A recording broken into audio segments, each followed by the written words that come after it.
Okay, so we are live today. Here, let me readjust this so it's center. Okay. So I decided to go 1 minute early, so that's why I'm here.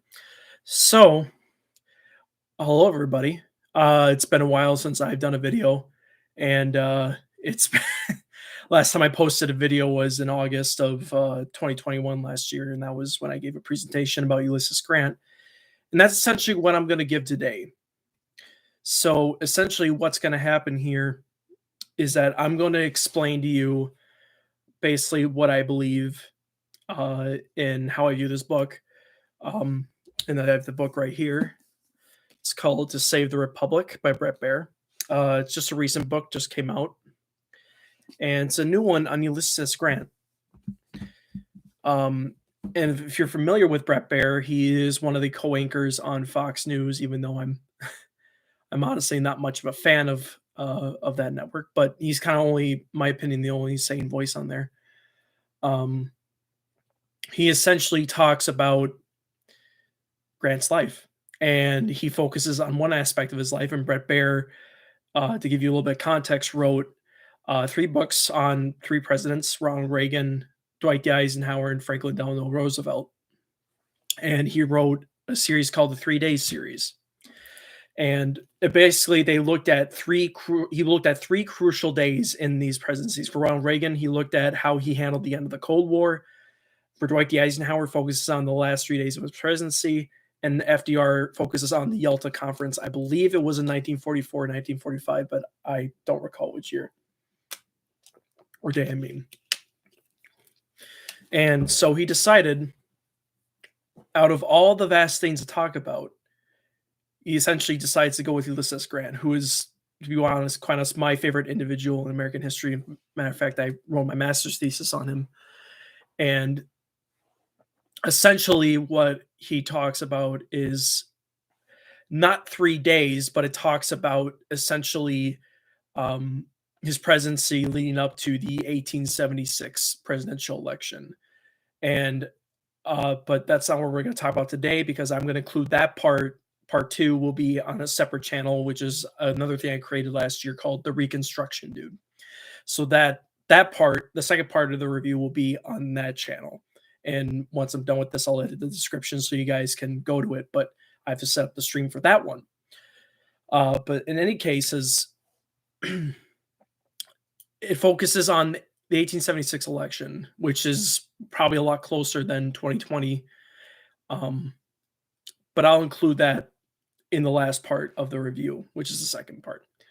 So essentially what I'm going to talk to you about is the first part of the book. To me, it felt like it was just a little bit more of a rehash than what I've learned about Grant. That part was accurate, but here's a couple of kind of problems that I have with that. And this has to deal with some parts in his generalship and leads me to a lot of questions as to, like, why was this included? Why did you get this wrong? And I wrote down a list while I was reading the book, critiquing it. So I just wanted to show you guys about essentially what my opinions are on that. So Grant's first battle, obviously, some of you know that his first major battle is the Battle of Shiloh, which happened in April of 1862, April 6th through 7th. And this is what the author accidentally wrote down. So what he wrote down essentially is that he wrote he says that July 6th, 1862 was the Battle of Shiloh. And I have no idea why he said this, and I'll include this at the end of the review today, but it's just like, why would you include a date like that? Because Grant was not at Shiloh in July of 1862. He was in northern Mississippi operating in an area called Corinth, which was a major rail hub in the Confederacy. And Shiloh was the battle that would determine whether Corinth would be captured or not. So Bret Baier and what's her name, Catherine Whitney, they do describe accurately the fierceness of the battle and what Grant does, but at the same time, they say that Grant was somewhere else in the battle. But even though he was in a place in the upper part of the of the Tennessee River. So what does yours hunk say? I also love this too, if I remember correctly. He's first U.S. president of the Native American president. Yes.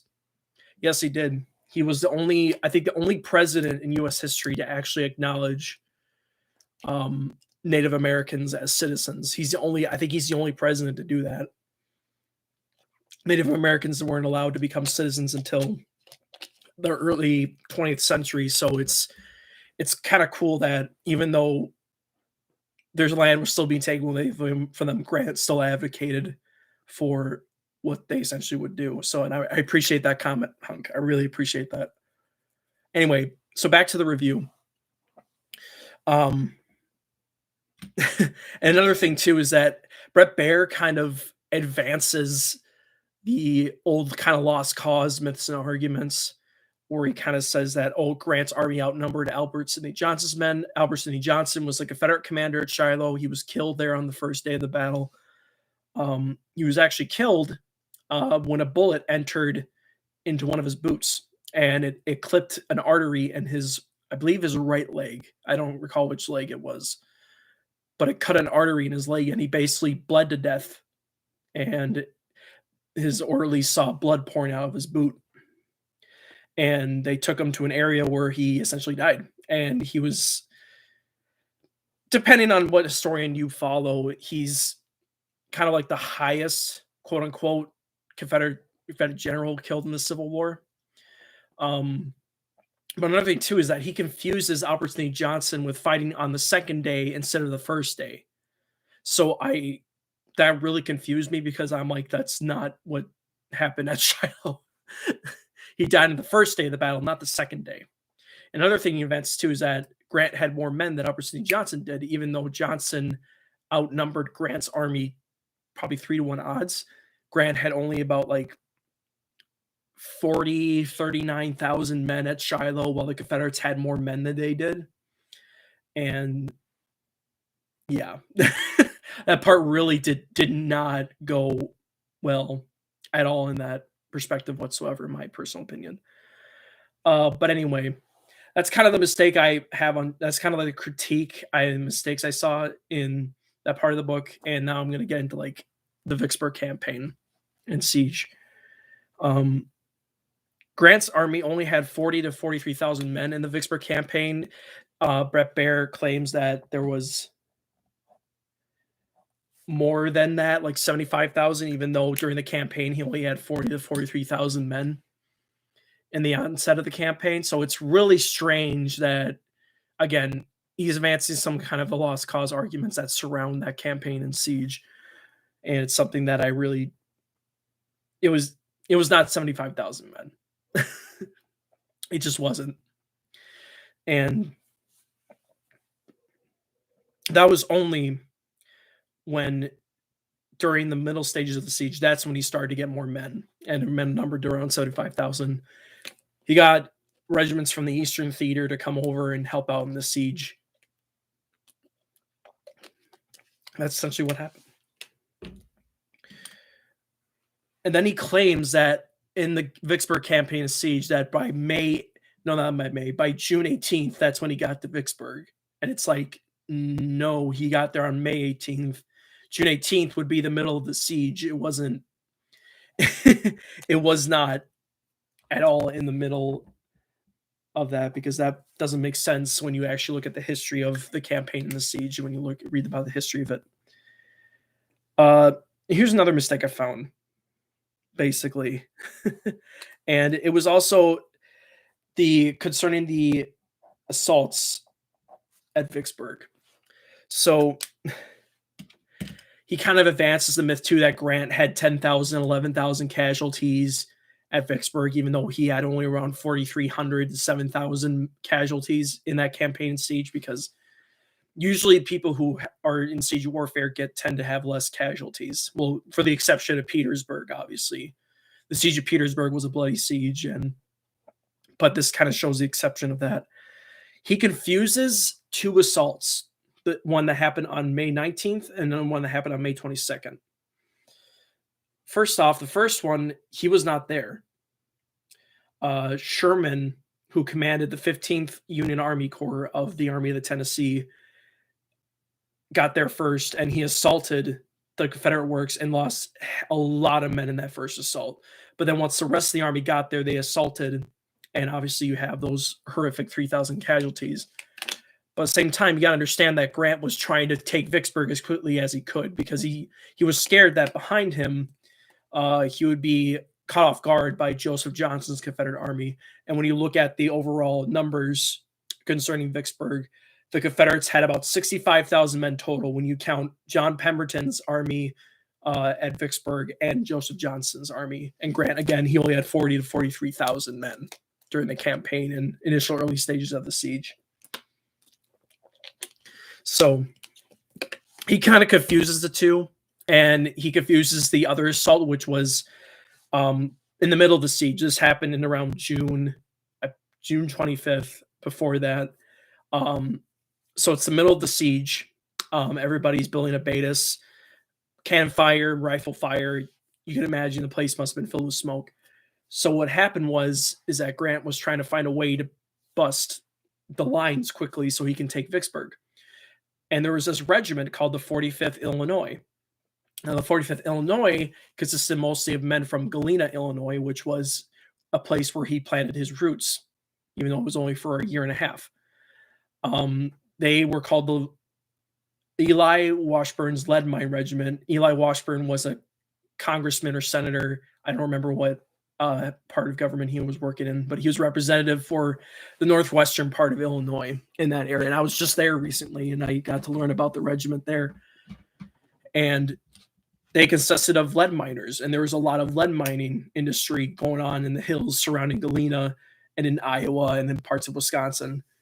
And essentially what happened was one of their commanders, an engineer, decided, hey, 45th Illinois, is there any way you could dig down underneath the Confederate lines and plant some explosives under there so we can blow up the lines and essentially take Vicksburg in an early setting? And they did. These lead miners dug a hole underneath the Confederate lines, and they planted 25 tons of explosives. I don't remember the exact number. But on June 25th, and this was happening in 1863, by the way, so we're transitioning that. And essentially what happened was, on June 25th, they ignited the powder underneath the lines and exploded. And it sent men, horses, cannons flying all over the place. And if you've ever heard of the Petersburg crater, this was kind of a prelude to that.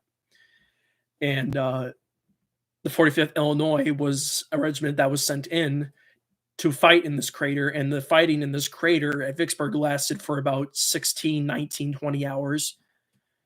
And it was bloody. There was blood and gore in that crater, and there was pools of blood. One Illinois soldier from the 20th Illinois book that I'm reading about, an account talks about where he saw an Indiana regiment just get cut down by the Confederates who recovered from the crater blast, just like the one at Petersburg, and they just swarmed in and just repulsed Union soldiers. And the 45th Illinois and the 20th Illinois, they lost very heavily. And what happened with this Indiana regiment is that it got so cut down that half of its numbers were gone, essentially. And one soldier described how he saw a man's leg just get essentially decapitated by artillery shells.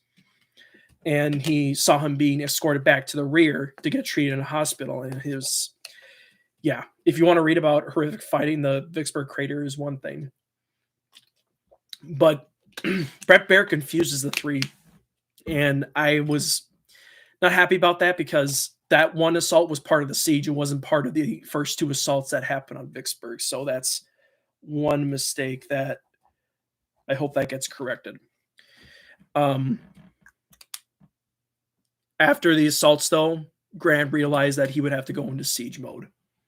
So he did not willfully send people into their deaths like the Lost Cause tells him, like, you know, because obviously my big thing with the Lost Cause is that they call him a butcher, even though he, in the Western Theater, had the lowest casualties of any general in that theater. On the other hand, when you look at, when I get later into the book, when he fights Robert E. Lee, Lee had more casualties than Grant did. And when you look at Vicksburg and Gettysburg, Vicksburg on the Union side had the lowest casualties. But when you look at the Confederate side at Gettysburg, they had like 28 to 31,000 casualties, which was a third of Lee's army. about 75 to 80,000 men, somewhere in there. And so it kind of tells you the question, like, who's the real butcher here? It's in my opinion, and well, not my opinion, it's history. Grant's not the butcher. Lee is. So it kind of shows a vast difference between the two generals and their fighting style. And then all of a sudden, Bret Baier goes into this godlike praise of Robert E. Lee, and that's another thing I really like to get off my chest too, is that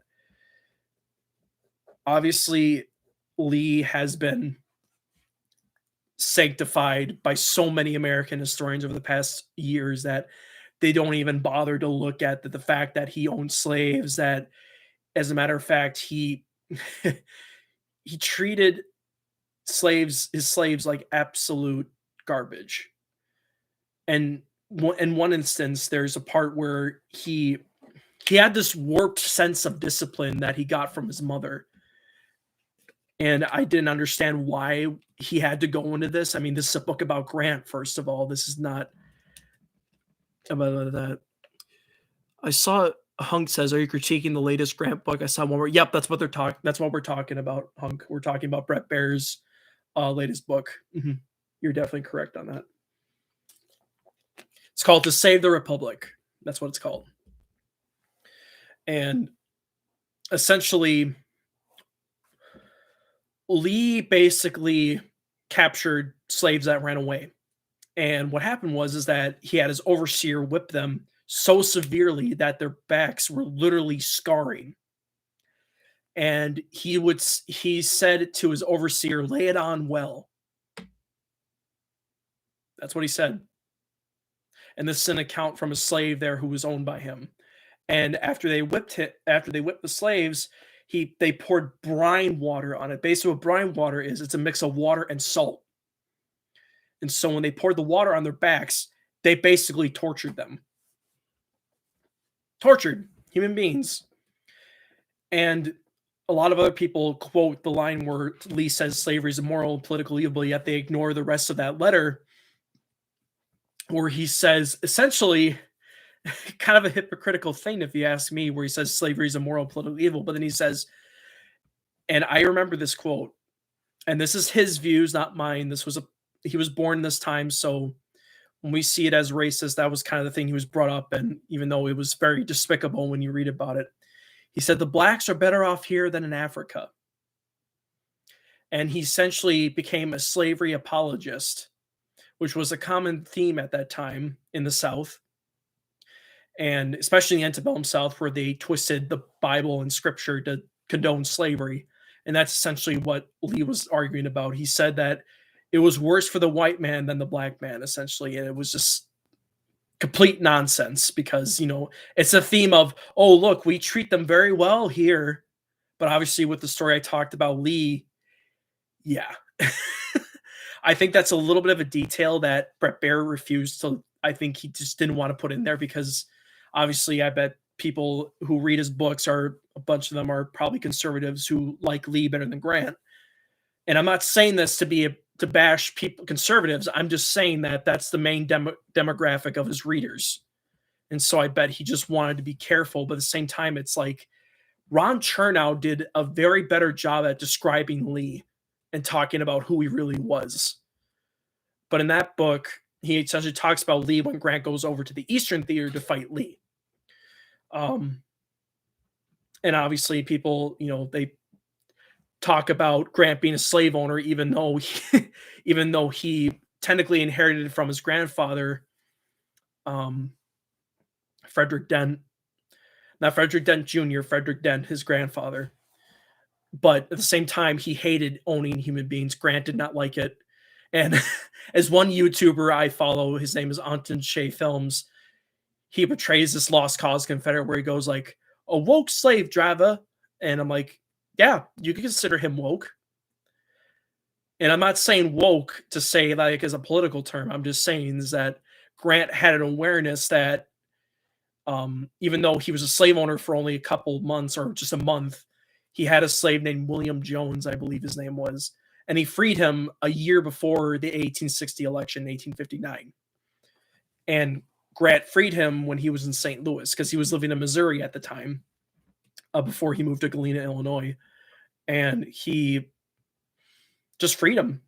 And he didn't like the idea, he didn't like owning human beings, and he didn't profit off it, and he could have profited off it to pay off his debts, but he didn't do it. So at the same time, it's so I really don't like it that he praises Lee so much, like he's a Southern gentleman, and plus obviously you know Lee's also a butcher too, so I don't get why people praise him as some great general, because even though he had the highest casualties of any Civil War general in that war. So I don't get that. So anyway, that's my little critique on his praise of Lee. All right. So essentially what happened was, and this one more thing I'll critique on Vicksburg. Grant was pinned down to the bayous. And he didn't, and Bret Baier again makes the mistake of thinking that he started in March of 1863 and not April. So he started on April 16th, where he asked David Dixon Porter and his Navy fleet to basically go past the Vicksburg batteries and distract them while him and his army marched south of the city and crossed the Mississippi River and basically caught the Confederates by surprise. So I never understood that, because that's a little mistake, but obviously you can see here that him and Catherine Whitney and their editors did not do a good job at double checking their facts and dates right before they published into a book. And if they come across this, I hope you guys re-edit it, go back to your manuscript and re-edit this, because there's a lot of mistakes in here when it comes to the Civil War. Just the dates, the battles you get right, but it's when it comes to doing this particular one, it doesn't work, you know. And this is another thing that I really have another issue with too. And Bret Baier's not obsessive, but just continual talk about Gettysburg, and just this bizarre thing that he does in the book where and I'll read it from my notes here. He talks about Gettysburg, even though, again, this is a book about Grant. This is not about Gettysburg. You should be focused on Vicksburg and Vicksburg only. And again, Ron Chernow and every other author who wrote about Grant focuses on Vicksburg only. They don't focus on anything about Chancellorsville or Gettysburg. Again, Gettysburg was not militarily significant. It just wasn't. It was a random farm town in a rural part of Pennsylvania, still is rural, that got caught up in the war. The armies essentially met there by mistake because of the roads there. So to say that Grant was concerned about Gettysburg, he never thought about Gettysburg. He said in his orders, my focus is on Vicksburg and Vicksburg only. And Vicksburg had more military significance than Gettysburg. Vicksburg was on the Mississippi River, for goodness sakes, the main commerce and trading route that was essential for the Confederacy to use supplies, ammunition, weapons, meat, food, clothing. They got beef from, well, I don't know if they got beef from Texas, because at that time, basically meat came from everywhere. But Vicksburg had more military significance, and plus, it was called the Gibraltar of the South. Union forces have been trying to take Vicksburg since the summer, early spring of 1862, after they captured New Orleans. It was difficult to capture. And what did I say about the bayous? The bayous bogged down Grant, and sometimes most of his army suffered from disease than Confederates, because they were suffering from malaria, typhoid, dysentery. And remember, they're in bayous. And I remember reading one Vicksburg book where they had 21 gun salutes going off every single day because a soldier or officer, died from disease. And I bet you if you were to go back in the bayous near Vicksburg in Louisiana, I bet you would find a lot of soldiers that are still buried there. I bet you that you can find that somewhere. So I never understood why he has to include Gettysburg in this. It doesn't make sense to me. It kind of makes me extremely, kind of disillusioned with, and don't get me wrong, Gettysburg was an important battle. It was very important, but it wasn't the main turning point of the war.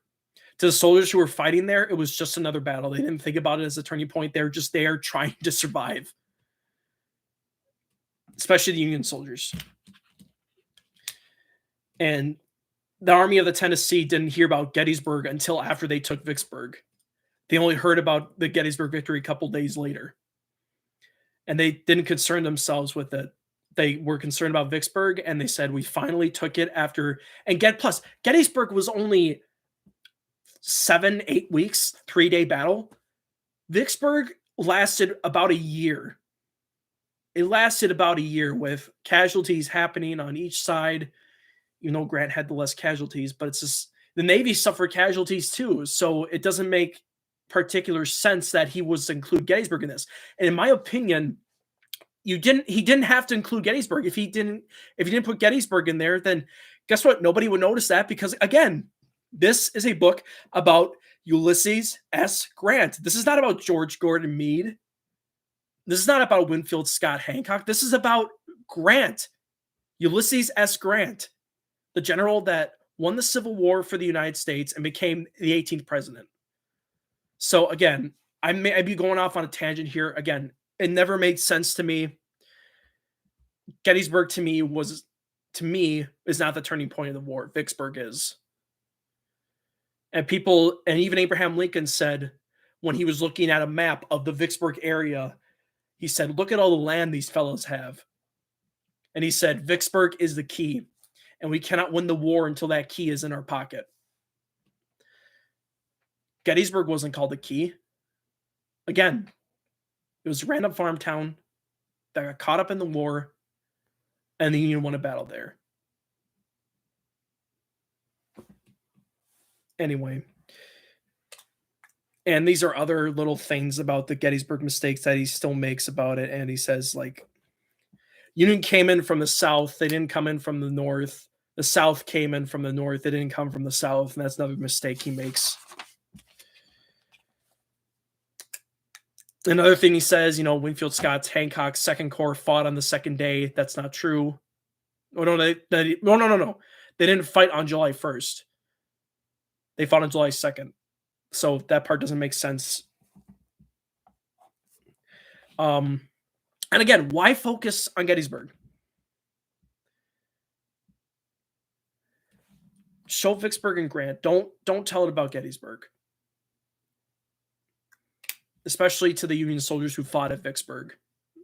It kind of ignores their sacrifice and that they probably had to deal with more diseases than the Army of the Potomac. And don't get me wrong, the Army of the Potomac suffered a lot. They had the highest casualty rate of any Civil War army because they had generals who, unlike Grant, they fought still in Napoleonic tactics. And Grant didn't do that because he understood that the war changed. And then there was modern weaponry, and he said, like, I got to make sure I have less casualties as possible. And Vicksburg did that.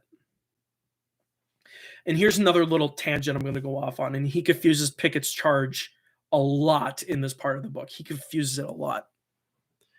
Let's see. Another comment from Hung. Gettysburg was easy to visualize for every citizen's cinematic battle. I remember saying in my Civil War college class, I voted that Vicksburg. Yes, that is very true. And when people think about Civil War, another thing about that is that people, when they think about Civil War battlefields, they think of Gettysburg. But Gettysburg is huge. And there's so many stories, like 100 to 200,000 men fought there, but the same number of men at Vicksburg was probably around the same number. And I've been to Vicksburg. Vicksburg is not that big. Yeah, it was a siege, but it was not that big.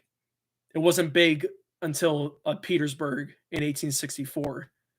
So it never really, again, it really never made sense at all. And it just, again, anyway.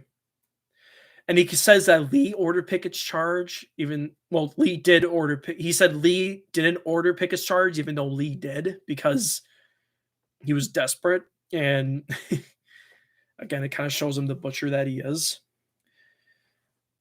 So Lee ordered the charge, not Pickett. He claims that Pickett ordered the charge, but it's just, again, it's a glorification again of Lee. Pickett's charge took place on July 3rd, not July 2nd. He confused July 2nd and July 3rd way too much. And again, he repeats himself constantly in this part of the book. Bret Baier and Catherine Whitney, they repeated themselves completely. Um, and they kind of really glorified Pickett's charge, even though they don't talk about the bloody reality of it. Because even before the charge, soldiers were lying in the Seminary Ridge woods taking artillery rounds, and some of the regiments in there suffered casualties even before they started assaulting the Union position on Cemetery Ridge. So that part really is just like Pickett's charge, again, as Anton Shea Films says, it was a bloodbath. Men were blown apart by canister rounds and shells. So I really don't understand why he's deciding to glorify the charge here when you could talk about it in a more realistic expectation that, that shows you that how bloody this war was. And I don't know. Again, it's a well, I don't know, I probably should know, but it's just like, again, that just shows you that, again, Gettysburg did not have to be necessary. You could mention it just based on Ron Chernow did, but only mention it briefly because, again, Gettysburg is not the topic of this book. Again, it's Ulysses S. Grant. So, and obviously comparing Gettysburg to Waterloo, again, it's like, again, don't stop it. And obviously, I understand that he's trying to be careful with humanizing people at both sides, even though, and this one happened after Vicksburg. So obviously, if you know U.S. history and Civil War, Vicksburg surrendered on July 4th. And that was the same day that Lee retreated from Gettysburg. Once the Army of the Tennessee, Grant's army, marched in, and by the way, he actually asked the 45th Illinois, the guys who dug the mine and fought the hardest, and 20th Illinois to lead the Army of the Tennessee into Vicksburg. And they were so horrified by the conditions, and this is how horrific, people talk about Gettysburg being bad.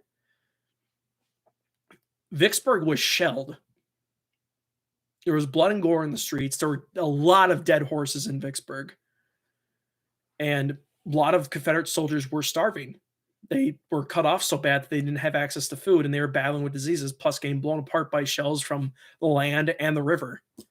So it was so bad that the Union soldiers were so horrified, and they've had pity on these soldiers, and they went throughout the city giving their rations to Confederate soldiers. But just because, and this is a thing now where people are starting to question the lost cause now, which makes me very happy. But at the same time, it's like people still praise Confederate soldiers, even though they broke their oaths to the Constitution of the United States and fought against it to overthrow it because they were mad that their candidate didn't win an election, and that they're also fighting for slavery, which Grant said was the worst cause to fight for. And this is not me. Look up the secession declarations of each state. Look up the diaries and writings of Confederate soldiers. Even though they were poor, they fought for slavery because they didn't want to be put on the equal status with African Americans. They did not want that. And as one historian said, they wanted white equality, basically equality with elite rich slave owners, fighting a war for the rich that they got duped into. Again, Confederate soldiers fought for slavery, and they knew it. Just because treating a Confederate soldier right does not mean that there was brotherhood. Okay? And that's another thing, too, with the reconciliation myth is pushed a lot in this book, which is just like, again, Ron Chernow, Donald Miller, everybody who does a book about Vicksburg or Grant basically does a better job in showing how there was so much hatred between the two sides. And again, some of you might know me, I'm more of a Union guy. I would fight for the United States because that's my country. It's my nation. And I wouldn't want it to fall into the hands of Confederate soldiers who were fighting for slavery and also just wanted to overthrow the United States because they lost an election. And again, this is not political. This is just, it's history. And when you say you want politics out of history, even though history is technically political, there's a lot of politics in history. All right? And I mean that. There's a lot of politics in history. So anyway, that's another little tangent that we can check off the list.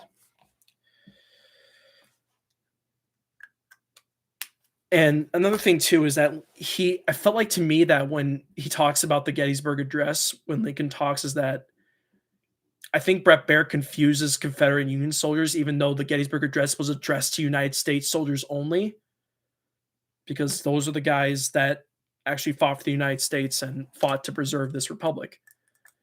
And again, Confederate soldiers fought against the United States.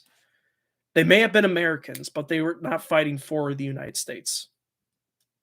They fought against things that today we hold dear: liberal democracy, equality under the law, equality, and citizenship. That's what the Confederates are fighting against.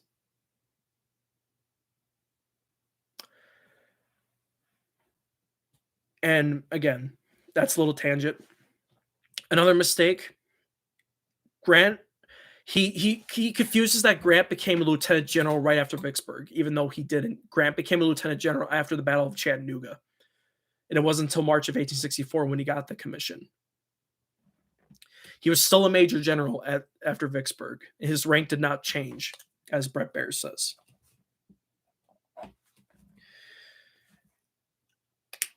And then he confuses one of Mary Todd Lincoln's quotes with an instance that happened in 1864 during the Battle of Cold Harbor, where Grant had 3,000 casualties. Some texts say 7,000,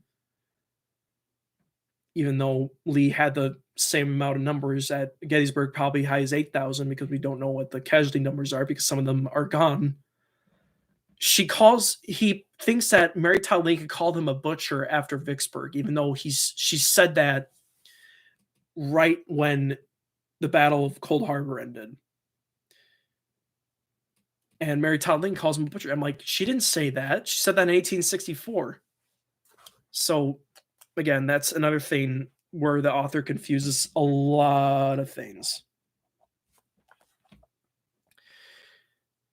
Another mistake, and I think this is a crucial one to understand Grant's humanity, and sometimes in this part, this is where Grant's contradiction sometimes comes in, but at the same time, he redeems himself when he becomes president, and that is the issue of Order Number 11 in 1862. Now, what happened is that there were traitors, not traitors, traitors with a D, that were essentially selling illegal stuff between the Union and Confederate armies in the fighting lines of the armies. And Grant's father was involved in this, Jesse Grant. And two of the guys that did this were supposedly, quote unquote, were Jewish. But mostly the order that what Grant essentially wrote was where he said he was banning all Jews from the military district that he was in. But then he says the Jews as a class. That's the part of Grant's thing where he essentially he makes a very huge mistake in this. And I'm not gonna defend him in any way of that, because reading about that makes me uncomfortable and a little bit angry, but I still love the guy. And essentially, I feel like the author is trying to whitewash Grant and portray him as a saint like Lee was. And it's like, nobody is a saint. And whether you believe in God or not, it doesn't matter. We all have contradictions and we all have mistakes and sins that we committed in our lives. And so I'm like, we're all sinners in the hands of an angry God. So Grant was not perfect. Grant was human. He made mistakes. And in this one, he definitely made a mistake. And Lincoln would later revoke this order and be like, well, there's a lot of guys in our army that are fighting that are Jewish, and they're fighting in our ranks. And Grant would later regret it, and he would apologize and I'll describe this when he becomes president. When he was president, he became a huge vocal supporter of the Jewish community, and he hired Jewish Americans into his administration when he was president. And he went to a synagogue in Washington, D.C., where he sat in, and he made a donation to the synagogue. And he sat in the back and just observed a Jewish service. And it's incredible. A guy who wrote a very anti-Semitic order essentially asks the community for forgiveness and learns from his mistake, and essentially just became a huge supporter of the Jewish American community. And they said, I mean, the community even said too that he was a great defender for us, because again, there was still anti-Semitism faced toward Jewish Americans in that time frame as well. So essentially, that's a part where it's another issue with me, where he tries to whitewash Grant and try to make him like he's some perfect person, even though he's not. And again, like I said before, we all make mistakes. We all do. Another mistake too is that he makes him and James Longstreet feel like they're friends, even though they were mere acquaintances. There's a theory going around that Ulysses Grant and James Longstreet, and they did know each other. They knew each other at West Point. There was rumor that Longstreet was Grant's best man at his wedding, but I think that's more myth than reality, because Longstreet was actually invited to his wedding. He didn't personally know him. He didn't really get to, I don't know if he got to know him, but he's just an acquaintance that he knew very well. And so that was a thing where, another mistake where he kind of makes that instance where it's, again, it's kind of more lost cause argumentation than everything. And another mistake too, in this, like, he gets Chattanooga right in this instance, but in this instance, he thinks that the Army of the Tennessee and the Army of the Cumberland, which was commanded by George Henry Thomas, who's another general I think we should talk more about, a real Virginian and an American who stayed loyal to his country, unlike Lee. George Thomas and the Army of the Cumberland attacked because Grant ordered them to, and Thomas did not even listen to his order even until later in the battle, where Sherman and the Army of Tennessee were pinned down on Missionary Ridge at Chattanooga. And it wasn't until Grant came up to him and said, "Hey, what's going on? Why aren't you attacking? I ordered you to attack like a couple hours ago, minutes ago." And George Thomas is like, "Oh, do you want me to attack?" essentially. And he's like, Grant goes, "I order you to attack." So without orders, George Thomas and his army basically attacked Missionary Ridge and helped alleviate the Army of the Tennessee when they were being pinned down. And he thinks Hooker, Joseph Hooker, who commanded the Eastern regiments, who came over to Chattanooga after Gettysburg, he thinks that Hooker attacked Missionary Ridge, even though he attacked, he only attacked Lookout Mountain. He did not attack Missionary Ridge. Only Sherman and Thomas did. But one thing that another thing I don't like about it either is that the author doesn't mention Antietam at all and how that influenced Grant's war policy towards slavery, because that was another major turning point that I think is ultimately up there with Vicksburg. And in my opinion, Antietam should be talked about more, because that was what led Lincoln to sign the Emancipation Proclamation. And so, again, Grant issued a war policy where he basically essentially created areas for African Americans who could own their own land. He created military districts and areas throughout there, gave them land for them to work on, and also helped form African American regiments to incorporate them into the Union Army. And so that's another thing that I feel like the author should have. He should have mentioned Antietam briefly as well, just to show how that impacted Grant's mindset, because at the beginning of the war, Grant, obviously, just like every other Union soldier, said, "I'm not fighting to end slavery, I'm fighting to preserve the Union in the United States." But essentially, his mind changed, as with many Union soldiers who went down to the South and saw the horrors of slavery firsthand. And then they became immediately either abolitionists who have advocated for equality and citizenship, or they said, "You know what? I may not be partial to African Americans, but at the same time, if I want to get home and end this war and preserve the Union, then slavery has to be destroyed."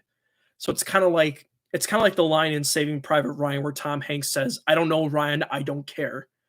But if going to Rommel, and for him to say, like, "If that means the right to get back to my wife, then that's my mission." So that's essentially what Union soldiers sometimes they would become abolitionists, advocates for equality and citizenship, or they would just say, or they'd be reluctant abolitionists, say like, okay, I'm only fighting to destroy slavery so I can get home. And obviously, there were other motives that soldiers were fighting to. Sometimes it was pay, sometimes it was for an adventure. But most Union soldiers fought to preserve the Union, and later would adopt saying, "Hey, I'm going to destroy. Let's destroy slavery for good." So that's one thing. And I know I keep saying one thing. I know it's kind of getting annoying for that, but um, anyway. But there's another, just a couple more mistakes, and then I think I'll wrap up the first part of the review here. And the Battle of Petersburg happened on June 15th, didn't happen on May 15th. May 15th would have been the Battle of Spotsylvania Courthouse, and this is when Grant goes east to fight Lee. Battle of Petersburg happened on June 15th, not May 15th. And then another thing is that obviously the 1864 election was very important, not only to Lincoln, but to Grant. Grant understood that if the North wasn't winning victories or pushing against the Confederacy much more atrociously, I don't know if that's the right word for it, but if they kept pushing against the Confederacy, it kept pushing them and squeezing them until they surrendered, then Lincoln was not going to win re-election. And I wish the author talked more about that. Grant had a lot to do with this as well. The strategy in the Shenandoah Valley campaign of 1864, where Phil Sheridan, who was a Western theater general who came east to help Grant basically gave him the orders to like lay waste to the Shenandoah Valley. And they essentially burned crops, they burned farms, they foraged, but and also Phil Sheridan basically won a lot of battles in the Shenandoah Valley in 1864. Cedar Creek is a great example of that, and I've been to Cedar Creek. It's right near the Shenandoah Valley and the Blue Mountains area. And it's a beautiful area now, but I wouldn't want to be there in 1864 when the battle happened. And this happened in October, which was days before the 1864 election. And it was crucial to help Lincoln win re-election. And that Shenandoah Valley strategy, not only was it Phil Sheridan, but it was mainly Grant who created a strategy for that. And again, Sherman's capture of Atlanta in the Western Theater was also another major part of that. But then also the capture of Mobile Bay, Alabama by David Farragut, another Southerner who stayed loyal to the Union, by the way. But what Bret Baier doesn't get, and I know he's a reporter, and he's done probably so many elections in his lifetime and covered them, but the 1864 election was very partisan. And I didn't understand why he thought that, oh, everybody overwhelmingly voted for Lincoln. And it's like, that is not true. The 1864 election was razor thin. It was very close. You just got to look at the vote numbers, especially in swing states like Wisconsin. I think Wisconsin was a swing state. I don't recall what the other swing states were.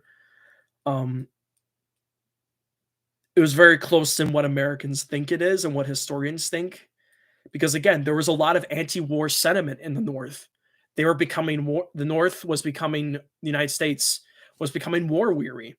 They were getting sick and tired of seeing their men getting slaughtered in battles like Gettysburg or Shiloh or Chickamauga or Chattanooga, and the battles of 1864, where there was like essentially in the Virginia theater, where in Virginia, where there were 100,000 casualties on both sides in a span of weeks. People were getting war weary. And they wanted a candidate that could have a negotiated peace with the South. And the only way the Confederacy could win the war was by creating so much casualties that the North would essentially give up. But obviously Grant stopped that, as well as Sherman, who took Atlanta. And again, there was huge anti-war sentiment. They really wanted Lincoln gone. And if it wasn't for those three victories at Cedar Creek and Atlanta and Mobile Bay, I don't think Lincoln would have won, in my personal opinion. And 1864 is still one of the most important elections in American history, and it was the only election to be held during a civil war in U.S. history. It was the only one. I mean, But hey, Lincoln said, "I want the Union to continue," and that the 1864 election is part of that. And there's a lot of parts where the author talks about jumping ahead, talking about Atlanta. Atlanta was very important. That's another thing that's up there with Antietam and Vicksburg. Um, he talks about that Joe Johnston butchered his men necessarily, like unnecessarily, and Joe Johnston was at Vicksburg, by the way. It wasn't Joe Johnston delayed Sherman as Lee did with Grant, and created a lot of casualties. Even though Grant and Sherman both combined had the lower casualty percentages than Lee and Joe Johnston did. Lee had about like 46,000 casualties. Johnston around the same area, and John Bell Hood, who later would command the Confederate Army at Atlanta. And again, they did this in order to help the Peace Democrats and George McClellan win the 1864 election. They were aware that even after Gettysburg, they were like, "Hey, we still have a chance," and that's what Grant was aware of when he came east. And he again, Bret Baier jumps ahead way too much of it with Atlanta. And I believe John Bell Hood wasn't in command until July or August of 1864, because Jefferson Davis hated Joseph Johnston so much, because Johnston knew that the only way the Confederacy were to win the war is that they essentially had a delay in action where they just basically retreated. Kind of like what the American Revolutionaries did, even though the South thought they were fighting the Second American Revolution, even though it really wasn't a revolution. Again, John Bell Hood wasn't in command until that amount of time. And to say that Sherman and his army were the main primary assets of burning down Atlanta, even though when Sherman's army was near Atlanta, the citizens of people of Atlanta and John Bell Hood and the Confederate Army went absolutely crazy, that they burned down their own supply and ammo stores because they didn't want it to fall into United States hands, which is not, in my opinion, not a very good strategy if you want to win a war. And they basically burned down a 30 of the city and towns in the area before Sherman and his army even got there, because Sherman understood he was not to kill civilians, but to scare them. And he scared them so much that they just went absolutely crazy. So civilians burned down the majority of Atlanta before he even got there. And it wasn't until obviously November of 1864 when he starts the March to the Sea. Grant obviously gave the approval for him to say, essentially, go as you propose. And Sherman targeted military supplies. He did not intentionally target civilian properties. What happened, obviously, is that these men were burning down military stores, and obviously there was a lot of wind that night, and then the wind blew into the city and started burning civilians' homes. So technically it was not their fault. So, and again, the capture of Atlanta did help Lincoln win re-election. And just like I talked about Cedar Creek and the Shenandoah Valley campaign, destroying the breadbasket of the Confederacy, that helped him win election in November of 1864. And I noticed too that he did not even mention the Appomattox Campaign, which was another very important campaign because it essentially helped end Robert E. Lee's terror to the United States. It helped, and not terrorists, but just ended like the psyche that he was unstoppable. And people talk about, oh, they were defeated at Gettysburg, but Ulysses S. Grant ultimately, obviously with the Petersburg siege and the constant hammering of Lee, is what forced Lee to ultimately surrender to Grant, and Grant ultimately defeated the Army of Northern Virginia and obviously destroyed the myth that Lee was this great general. And it's a minor thing, but at the same time, the author doesn't mention Appomattox and the Battle of Sailor's Creek, which was a very bloody battle that happened during that campaign. A lot of casualties on both sides. Majority of them were captured. And Lee basically had about 29 to 30,000 men. He had like 65,000 men at the beginning of May 1864. And then by April of 1865, it was like down to 30, 29, sometimes 25,000 men. At the same time, Lee couldn't replace his numbers like Grant could, and this is why Grant had a lower casualty percentage than Lee. Lee couldn't replace his numbers because, again, they were running out of men that they sometimes drafted young boys and old men into the ranks. And after the breakout at Petersburg in April of 1865, Union soldiers saw a lot of dead kids in the trenches at Petersburg and a lot of dead old men. And this shocked them. And also, there's another reason why, because the Confederacy didn't allow African Americans to fight. They didn't allow them to fight until March of 1865, and by then it was too late. And I think if the Confederacy wanted to win, then they should have let African Americans fight in the Confederate Army. But one senator said, if you let them fight, then our whole theory of slavery is wrong. Patrick Cleburne, who was a Confederate general in the Western Theater, said, hey, we're losing a lot of guys here. We need more men. If we want to win this war, we need more men. And if we have to have slaves in our army, so be it. But they didn't do it because they were so stuck in their slave apologist thinking that they didn't allow them to fight until late March or early April of 1865. And obviously, again, by that time, the Confederacy was losing the war. And obviously the war would end in late May, early June of 1865. So that's another thing that I think the thing that happened between the Appomattox Campaign, how important it was, and how, and this is another thing too. You want to know what Lee saw when he was at Appomattox? African American soldiers who fought for the United States. And he said he'd rather die 1,000 deaths. And then obviously the surrender happens at Appomattox that takes place.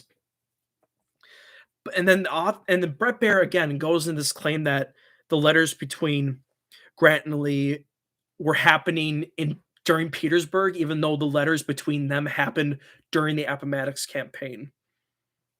All this happened before April 9th of 1865. Lee did not write to him until nearing the end of Appomattox when he realized that the show was over, basically. And again, Lee didn't want to surrender. And then obviously at the end of it, when he does surrender to Grant, he does go back to his army, and it makes this bizarre excuse about how, we only lost because of overwhelming numbers, even though Lee was not outnumbered. Grant outgeneraled him, as well as the Union. They outgeneraled Lee. He was not outnumbered. Anyway, that will be the end of the first part of this review. I will, after I'm done with this stream, I'll include a link to my second channel, which will be looking at the second part of Grant's life, which looks at Reconstruction, his presidency, and the 1876 election. And in that one, it might be a longer one than this one. Obviously, this one lasted for about an hour. The next one might last for a couple more. So I suggest everybody gets settled in before everything gets all that. So anyways, that's my first part of the review of Bret Baier's book. Obviously, there's a lot of mistakes pertaining to the Civil War, but overall, it is a great book. But again, I'll leave that to you guys if you want to read it or not. So I hope Bret Baier, Catherine Whitney get across this, and hopefully they go back to the manuscript and re-edit it for a paperback version, so that way it's more accurate, because there's a lot of mistakes you need to fix in there. But overall, it is great. You know, it's great to see that, you know, that Grant is finally coming back into the limelight of famous Americans, you know, being put up there with George Washington and Abraham Lincoln, because this man's story has been squelched by the lost cause for too long. Obviously,